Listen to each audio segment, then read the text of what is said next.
Hey everyone, it's Greg, and it's another edition of Unbreakable Spirits, and it is Hump Day, Wednesday, August the 16th. Um, Today is National Roller Coaster Day. I, I'm not a big roller coaster fan. Of course, I have brittle bones, so that would do me in. Um, Not a big roller coaster fan, are you? Uh, just looking at them, they scare me. I just, not a big roller coaster fan. I was on one time. We went to Disneyland as a kid, the one in California, and I was on a roller coaster there. No, you know what? It wasn't actually a roller coaster. It took you through the Haunted Mansion, that terrible movie out now called Haunted Mansion. So you went through the Haunted Mansion, but I think like at the end, it's been so long ago. It's been 94 years ago. At the end, it kind of dropped you down, like a kind of like a roller coaster. So I can't call it a roller coaster. So eh, you know, uh, so I'm not a big fan of roller coaster. Not that I wouldn't be. It's just that with my condition, it's not a good idea. Um, it's also National Rum Day. Uh, Again, not a big fan. Um, I don't know if I've ever tried rum before, to be honest with you. I can't say that I'm not a fan if I never tried it before. Uh, I've never had any desire to try rum. Um, Although, again, everything's Beatles. Uh, the Beatles' favorite drink was rum and coke. So, but I just don't have a hankering to try rum. So I think I'll pass on that. There is one good day today. National Joke Tell a Joke Day. And I got a joke for you. This A cloud floats into a bar and asks for a drink. The bartender says to the cloud, "Sorry, but you are Thunder Age." Get it? Thunder Age. It's about the best I can do. There's a lot of bartender jokes. You know the one where the termite walks into the bar and says, "Is the bartender here?" Bartender would. Uh, if I have to explain them, they're not good. I wish my friend Steve Trevelise was here right now. He's a joke teller. He would be able to, you know. You know who I really love? Who I've been watching a lot lately on uh, old video, like the Johnny Carson show and Rodney Dangerfield. He, uh, he was a trip. I get a chance, Google Rodney Dangerfield, especially for those who don't know him. Um, Especially on shows like the Tonight Show. He was just great. I mean, he would he would do a whole set, and then he would go to the couch and talk to Johnny, and that's always a good sign if Johnny invites you to the couch. That means he likes you. And Dangerfield would do a whole nother set, and Carson would be like the straight man and set him up for the jokes. And then at the end of it, Rodney Dangerfield would run out of jokes and say, "Well, that's about it. Bring the next guy on." We just end it right there. But he was a trip. He's probably my favorite uh, comedian, joke teller. You know, it's interesting that some comedians have this, like George Carlin, just talked about stuff in the world, like I do. And, you know, uh, and other comedians are joke tellers. And Rodney Dangerfield, with it, I get no respect. Uh, was a joke teller, so he was just great. Well, today's a big day because tonight I'm going to see Bruce Springsteen. Um, at Citizens Bank Park here in Philadelphia. The first of two shows in Philly. He always does great shows in Philly. I don't know if he's going to do like a 4 hour show, like was his history. Uh, I don't know. We'll see, but it's supposed to be a beautiful summer night. No rain, which is big since it's outdoors. And it should be a great night. I'm looking forward to seeing the boss again. I haven't seen him live in, it's been a long time. I don't even know how many years. Um, so it should be fun. It should be a great, great night. The stadium should be packed and people will be hyped up. So I was thinking, my favorite Bruce Springsteen song, uh, that's tough. I mean, I like so many of them. Uh, and I like a lot of the deep cuts, as they call them, or album cuts, or rare tracks. You know, uh, I mean, the hits are good, like Dancing in the Dark, Hungry Heart. Uh, the songs that we know, Born to Run. Um, but I like a lot of the deep cuts. Album, I got two favorites. Uh, The River. I love The River because it's so diverse. It's got rockers, it's got ballads, it's a very diverse album, and it's sort of has an old timey feel to it, rock and roll kind of a feel to it. And of course, I'm partial to Born in the USA. I love like every song on that album, and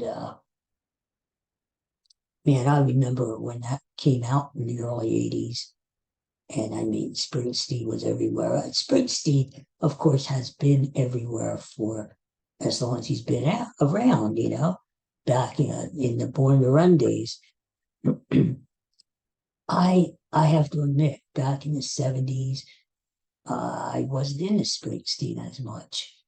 Um, but as time goes on, as we get older, we appreciate the good things in life. I think more and more and more. And that's the way I think of Bruce Springsteen. I mean, he's a brilliant songwriter. He's one of our best songwriters. And he's a hell of a performer. As we know, there's marathon shows.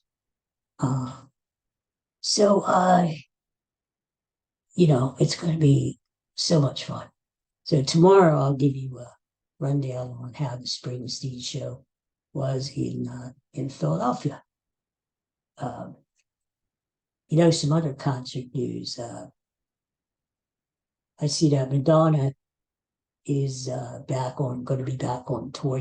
She was really sick for a while. She had some sort of a viral bacterial infection, and she was actually apparently in critical care there for a while in the ICU. And I don't know if she was, close to passing away or not, but apparently she was pretty sick. Well, from what I heard, she's recovered and she's going back on tour um, and coming to the US, I believe, early December, I think, um, and coming my way, my neck of the woods before Christmas. Now, Madonna is has taken a lot of heat about her plastic surgery, her face, and to me, it doesn't matter. Whatever people want to do, as long as they're not hurting anyone else, that's fun. That's their business, right? So, I wasn't ever a big Madonna fan, but here's the thing. Uh, there's a really big revival. We've talked about this before. There's a big revival now of '80s. Anything '80s is hot right now. Fashion, uh, music, all kind of nostalgia stuff about the 80s, which is great because that's one of my favorite decades. Um, so Madonna plays right into that because Madonna was huge in the 80s. Um, like Springsteen, like Prince, Michael Jackson. I mean, it was a great decade for music. I know some people say the 80s wasn't that great for music. I loved 80s. I still love 80s music. So with Madonna's kind of comeback, quote unquote, it's playing into the 80s revival. The one thing about Madonna, I'll say this about her. She might not be the best singer in the world, uh, but she's not really a songwriter. But Madonna is and has always been a great businesswoman. And I've talked to a few people who were musicians who actually, uh, I was going to say played with Madonna. It doesn't sound right. Who were musicians in the studio with Madonna. And they said that Madonna was a very smart person. She knew what she was doing. She really took advantage of MTV in the 80s. MTV was just starting out in the 80s. And that's where Madonna really got popular through MTV and videos. And she was very savvy business wise to take advantage of that. So anyway, I'm glad to hear that she's coming back again. And a couple other concerts. Now, did you know that yesterday, I forgot to mention this yesterday, was 58 years since the Beatles played their famous concert in Shea Stadium. Can you believe that? 58 years. I'm wondering if anybody out there who's watching me today was there. There were like 45,000 people crammed into, Shea Stadium. And at the time, it was the highest uh, revenue concert of all time. And I've seen the concert. You can see it on YouTube or video, or whatever. And I mean, the Beatles played their usual like 20-minute set. They weren't on very long, but that was the norm for the Beatles. They would have a lot of opening acts, but they themselves didn't play very long. So, but the thing is, the crowd was so loud with the screaming and yelling that the Beatles couldn't hear themselves play or sing, which was pretty much the norm wherever they played during the height of Beatlemania. Uh, the Beatles just got used to playing. They couldn't hear themselves though.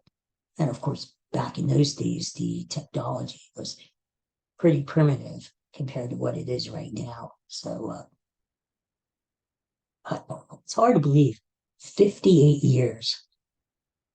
It's time really flies. Final point is also a music point. And I saw this on a little clip yesterday. Um, there was Ed Sheeran, Ed Sheeran, he's very popular nowadays, and he's doing a stadium tour. And he was in Philly a couple weeks ago. Well, now he did a did a show up in New York, Long Island, the other night.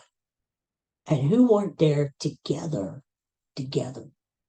dancing, but two of my favorites, Paul McCartney and Michael J. Fox, were there together. That was when I saw it, it's like unbelievable.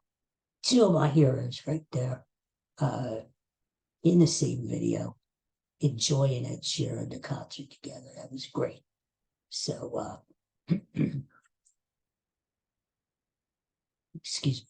Speaking of Michael J. Fox, gotta tell you this. There was another Comic Con uh, convention, event, whatever you want to call it, in Chicago last weekend. And I was there for the Philadelphia one in June. It was a lot of fun. And back to the feature cast were there. Um, and I was there, and I got to meet Michael J. Fox and Christopher Lloyd, and it was pretty cool. But they did another one in Chicago this past weekend, and Leah Thompson, who played Marty McFly's mother in the movie, she was at the Comic Con too, along with Tom Wilson, who played Biff, Michael J. Fox, and Christopher Lloyd. So it's good to see those guys are back together again, and they're doing well. I can't wait till they come back to Philadelphia again. Hopefully next year. But that was kind of cool to see two icons like McCartney and Fox together. So that's it for today. Tomorrow I'll be back. I'm going to have a review of the Bruce Springsteen concert tomorrow, and whatever else we're going to talk about. So I hope everybody has a great hump day today. And thanks for watching. And I'll catch you all tomorrow. Take care. Bye bye.